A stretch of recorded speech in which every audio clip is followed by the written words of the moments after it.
تعرف تعد لغايه فين. انت كتاجر هيفوتك كتير. اكبر تشكيل عند رأفت صيام مصنع سيمبا. ده توينزات يا جماعه، اكبر تشكيل، مقاسات وسط ومقاسات بيبي. ده توينز يا جماعه، تيشيرت تحته الجاكيت كله طبعا كده يا جماعه. كل حاجه من ديت في منها لونين مش لون واحد. وطبعا البدله مش ناسيينها، ده كله توينزات. البدله عندك من عمر سنه لما لغايه محير، موجوده عندنا كل المراحل كل المقاسات، من عمر سنه لما لغايه 5 سنين. البدل عندنا وسط وبيبي.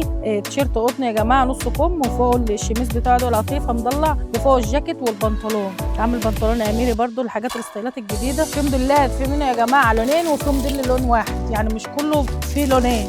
ده مثلا في لونين اهوت مش لون واحد، في منه الكحلي وفي منه اللون الثاني ده برده يا جماعه نفس القصه. جاكيت بس عامله المره دي بقى هنا ووتر بروف، وعامله قط، وعامل شميز مضلع. دي خامه ثانيه، وتيشيرت قطن نص كم. يعني الطقم تلبسيه في 3 حاجات مش حاجه واحده بس. والبنطلون بتاعه بقى برده الجبردين، وعامل الجينز، عامل الفتح وعامل الغامق. هتحتار طبعا شكل محلك. لو عايز تشكل محلك لازم تيجي لنا. روح لنا فرع المحله، شارع اسم 3 امام مسجد الكنيسي، المنصوره، شارع بورسعيد، امام صيدليه الطرشوبي. برده الموديلات بتاعته كلها تحفه بصراحه. عامل الجاكيت البام برده النفخ ده حلو قوي، وتحته برده الشميز بتاعه حلو قوي. الخامه الجبردين الخفيفه اللي يمشي معاك صيفي برده، والتيشيرت النص كم وتحته البنطلون. عنده تناسق في الالوان رهيب يا جماعه بصراحه. الحته بتتكلم عن نفسها، مش محتاجه ان انا اعمل عليها فيديو. وانتوا كتاجر اكيد عارف مصنع سيمبا. تشكيل فظيع بصراحه، موديلات حلوه، الوان حلوه، حتى الحزام مش ناسيه. برضو الجاكيت اللي هو البام القط دوت، وتحته القميص وتحته التيشيرت.